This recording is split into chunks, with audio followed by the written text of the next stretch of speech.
Hello everyone, welcome back to the channel. आज हम बात करने वाले हैं स्ट्रक्चर एनालिसिस के बारे में, जो सिविल इंजीनियरिंग का एक बहुत ही इंपॉर्टेंट सब्जेक्ट है। अगर आप बीटेक पॉलिटेक सिविल स्टूडेंट हो तो ये टॉपिक आपके लिए बहुत यूज़फुल होगा। तो बेसिकली स्ट्रक्चर एनालिसिस क्या होता है? स्ट्रक्चर एनालिसिस का मतलब क्या होता है? किसी स्ट्रक्चर, बिल्डिंग, ब्रिज, स्लैब पर आने वाला लोड का असर निकालना, यानी स्ट्रक्चर कितना लोड ले सकता है या स्ट्रेस ज़्यादा है कि फेलियर तो नहीं होगा। सिंपल लैंग्वेज में स्ट्रक्चर को चेक करना, एनालाइज करना कि सेफ़ है कि नहीं। तो बेसिकली हम इसमें यही स्टडी करते हैं। और स्ट्रक्चर पर कौन कौन से लोड हैं?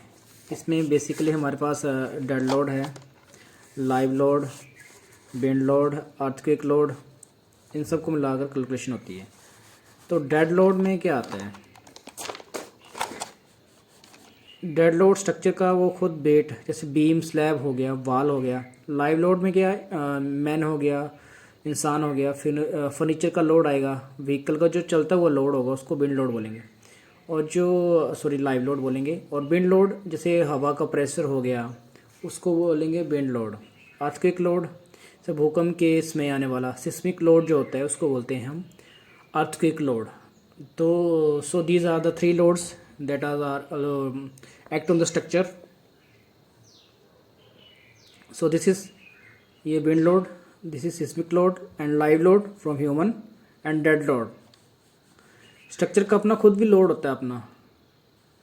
तो स्ट्रक्चरल एनालिसिस में क्या क्या निकालते हैं हम? बेसिकली तीन चीज़ें होती हैं, बेंडिंग मोमेंट और शियर फोर्स और डिफ्लेक्शन। और बेंडिंग मोमेंट, बीम कहाँ झुकेगा, ओके। शियर फोर्स, बीम कहाँ टूट सकती है। डिफ्लेक्शन, कितना नीचे बैठेगा, इससे डिज़ाइन सेफ बनाया जाता है। सो this is shear force diagram and bending moment diagram. Okay, let us see force diagram, bending moment diagram. Okay, method of structural analysis.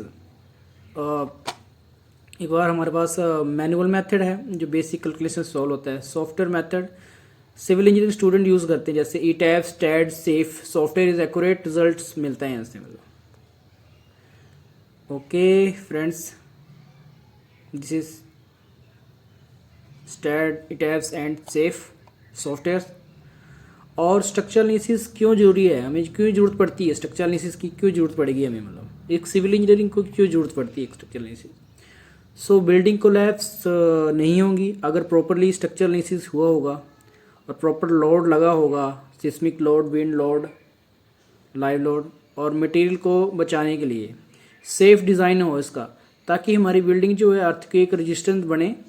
और बिना एनालिसिस डिज़ाइन इसकी होता है, मगर जब स्ट्रक्चर एनालिसिस से हम बिल्डिंग बनाते हैं तो प्रॉपर हमने स्ट्रक्चर को एनालाइज किया होता है कि कितना मतलब मटेरियल की मतलब लोड ले सकता है स्ट्रक्चर, और सेफ स्ट्रक्चर बने ताकि ये अर्थक्वेक रेजिस्टेंट हो। Okay my friends, thank you for watching.